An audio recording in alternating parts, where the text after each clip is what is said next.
যেভাবে ভারতের মার্কোস কমান্ডোরা মাঝ সমুদ্রে তাণ্ডব চালিয়েছে তা গোটা বিশ্বকে নাড়িয়ে দিয়েছে। কেননা গত 90 দিন ধরে আমেরিকা থেকে শুরু করে ইউরোপের নৌবাহিনী এবং তাদের কমান্ডোরা যা করতে পারেনি সেটাই কিন্তু করে দেখিয়েছে ভারতের এই মার্কোস কমান্ডোরা, যার আন্ডারে একজন দুজন নয়, মোটামুটি 35 জনের বেশি আতঙ্কবাদী আর জলদস্যুদের বন্দি বানিয়ে তাদের হাত থেকে ইউরোপের জনগণ আর তাদের জাহাজকে রক্ষা করেছে ভারত। আর এটা কত বড় সফলতা ছিল তার আইডিয়া তো আপনি এর থেকেই পেয়ে যাবেন যে আমেরিকার নেতৃত্বে যে ন্যাটো ফোর্স রয়েছে তাদেরই এক সদস্য দেশ বুলগেরিয়ার প্রধানমন্ত্রী এবং তাদের বিদেশ মন্ত্রণালয়ের তরফ থেকে অফিসিয়ালি ভারতের এই স্পেশাল অপারেশনের জন্য ভারতকে ধন্যবাদ জানিয়েছে। কেননা এখানে ওদের 17 জনের বেশি নাগরিক সহ ওদের জাহাজকে বন্দি বানিয়ে গত 90 দিন ধরে আটক করে রাখা হয়েছিল, কিন্তু এখনও পর্যন্ত না আমেরিকার নৌবাহিনী কিছু করতে পেরেছে আর না ন্যাটোর বাকি সদস্যরা। ফলে বলতে পারেন যে এক প্রকার বাধ্য হয়ে ভারত এখানে মাঝখানে ঝাঁপিয়ে পড়ে এবং এই সমস্ত ইউরোপিয়ানদের প্রাণ বাঁচিয়ে তাদের গোটা জাহাজকে উদ্ধার করার সাথে ওই সমস্ত আতঙ্কবাদী আর জলদস্যুদের বন্দি বানিয়েও নিয়ে এসেছে ভারত। আর বন্ধুরা, ইন্টারেস্টিং বিষয়, এই পুরো অপারেশনের যে ভিডিও ফুটেজ সেটা এখন চলে এসেছে, যেটা আপনাদের দেখাবো যে কিভাবে ভারতীয় ফোর্সেস সমুদ্রের মাঝে এই ধরনের স্পেশাল অপারেশন চালালো যা আমেরিকাও করতে পারে। বন্ধুরা, ঘটনাটা আজ থেকে মোটামুটি 3 মাস আগের, যখন এক ন্যাটো সদস্য দেশ বুলগেরিয়ার একটা জাহাজ ভারত মহাসাগর দিয়ে যাচ্ছিল। ঘটনাচক্রে কি হয়, গত বছরের 14ই ডিসেম্বর এই জাহাজের ওপর সোমালিয়ার পাইরেটসরা হামলা চালায় এবং এই গোটা জাহাজ সহ এর ভেতরে যতজন ক্রু মেম্বার ছিল প্রত্যেকেই বন্দি বানায়। আর ইন্টারেস্টিং বিষয় হলো, নর্মালি এই ধরনের হামলায় 10 থেকে 12 জনের মতন জলদস্যু থাকে, কিন্তু ইউরোপের যে জাহাজটাতে অ্যাটাক করা হয়েছিল এটা কোনো ছোটোখাটো জাহাজ নয়, এটা আকারে অনেক বেশি বড়। উপরন্তু এর ভেতরে কেবলমাত্র ক্রু মেম্বারই ছিল 17 থেকে 18 জন।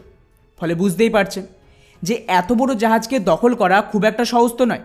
তাই এর কাউন্টারে সোমালিয়ার পাইরেটসরা মোটামুটি 35 জনের একটা পুরো ফোর্স নিয়ে আসে এখানে।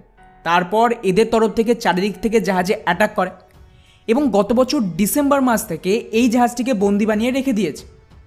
এরপর আমেরিকার ইউরোপের তরফ থেকে অনেক চেষ্টা করে গত 3 মাসে কোনো কিছু করতে পারেন। ফলে এক প্রকার বাধ্য হয়ে ময়দানে নামে ভারত।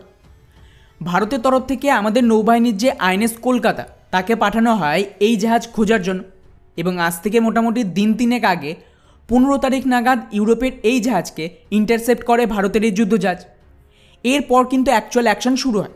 এই পুরো ভিডিওগুলো খুব ভালোভাবে দেখুন, তাহলেই বুঝতে পারেন।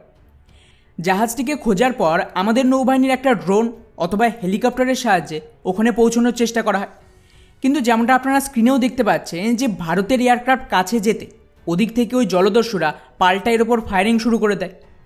এবার এই নতুন ফুটেজটা দেখুন, যেখানে ওদের হামলার জবাবে ভারতীয় নৌবাহিনীর তরফ থেকেও বেশ কয়েক রাউন্ড ফায়ারিং করে জলের ওপর এবং এই সমস্ত জলদস্যুদের ভারতীয় নৌবাহিনীর সামনে সারেন্ডার করতে বলে।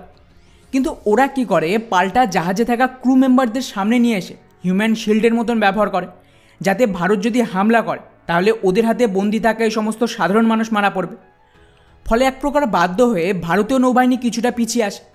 আর এরপরে ভারতের তরফ থেকে আমাদের মার্কোস কমান্ডোদের ডেকে পাঠানো হয় এবং এদের আন্ডারে একটা স্পেশাল অপারেশনকে লঞ্চ করা হয় যার নাম অপারেশন সংকল্প। এখানে বেসিক্যালি আমাদের নৌবাহিনী আর বায়ুসেনা মিলিতভাবে এই অপারেশনকে লঞ্চ করে। বায়ুসেনার দায়িত্ব ছিল যে সঠিক জায়গায় আমাদের কমান্ডোদের সঠিক সময়ে পৌঁছে দেওয়া, যার দরুন এখানে বায়ুসেনার তরফ থেকে তাদের C-17 গ্লোবমাস্টার এয়ারক্রাফটকে রেডি করা হয়। এরপর যেমনটা আপনারা ভিডিওতেও দেখতে পাচ্ছেন যে এই বিমানে নৌবাহিনীর কমব্যাট রেডিং ক্রাফটকে লোড করা হয় আর তার সাথে আমাদের মার্কোস কমান্ডোদের।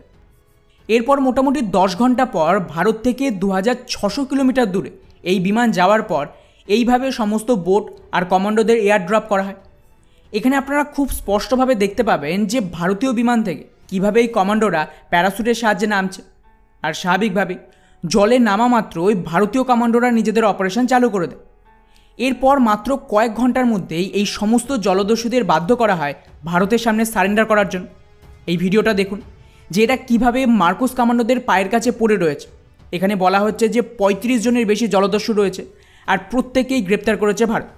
আর এটাই হলো ভারতের মার্কোস কমান্ডোদের ক্ষমতা। রিপোর্ট অনুযায়ী এরপর সমস্ত 17 জন ক্রু মেম্বারকে ধীরে ধীরে উদ্ধার করা হয়েছে, যাদের ফুটেজ বা ছবি এখানে আপনারা দেখতে পাবেন।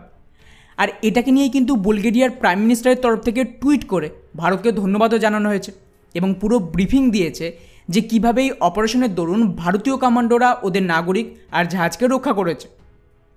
অর্থাৎ ওভারঅল আপনারা যদি দেখেন তাহলে এই ভারত মহাসাগরে ভারত একা নয়, চীনের নৌবাহিনীও কিন্তু ডিপ্লয়েড রয়েছে অ্যান্টি পাইরেসি অপারেশনের জন্য।